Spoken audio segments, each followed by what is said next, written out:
10 LS, série 30. Question 1. Entre crochets 47 moins 10 plus 17, donc entre parenthèses, entre crochets divisé par 4. Alors bah ici, on a un petit jeu de priorité de calcul. Donc déjà 10 plus 17 qui va nous faire 27. Donc 47 moins 27, le tout divisé par 4. 47 moins 27, ça nous fait 20, toujours divisé par 4. Et donc au final, 5. Au passage, dans la deuxième étape, les crochets peuvent être remplacés par des parenthèses puisque du coup on n'a plus deux épaisseurs. Question 2. 2 à la puissance 5 fois 2 à la puissance 5. Bah, du coup, ça, c'est ni plus ni moins que 2 à la puissance 5 au carré. Dans tous les cas, on peut utiliser une formule sur les puissances, hein, et ça nous donne 2 à la puissance 10. Et 2 à la puissance 10, ça se calcule encore pas trop mal, ça fait 1024. Question 3. Comment se nomme la droite qui coupe un segment perpendiculairement et en son milieu? Donc ça, c'est une définition à connaître. Il s'agit de la médiatrice.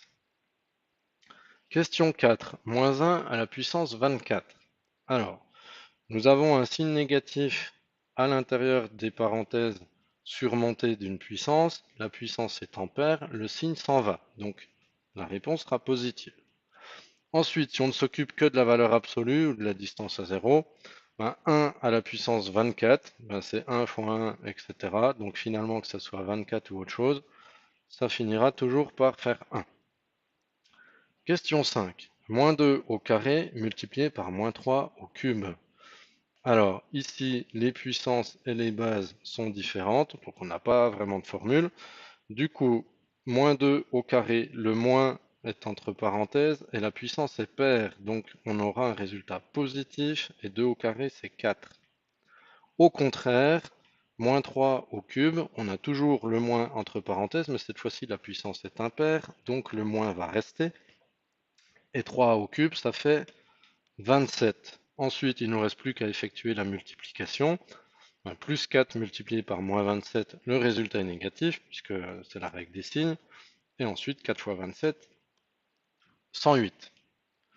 Question 6. Comment s'appelle la droite qui se trouve à égale distance de deux droites séquentes? Eh bien, là encore, c'est une définition à connaître. Il s'agit de la bisectrice. C'est la droite qui coupe un angle en deux angles égaux.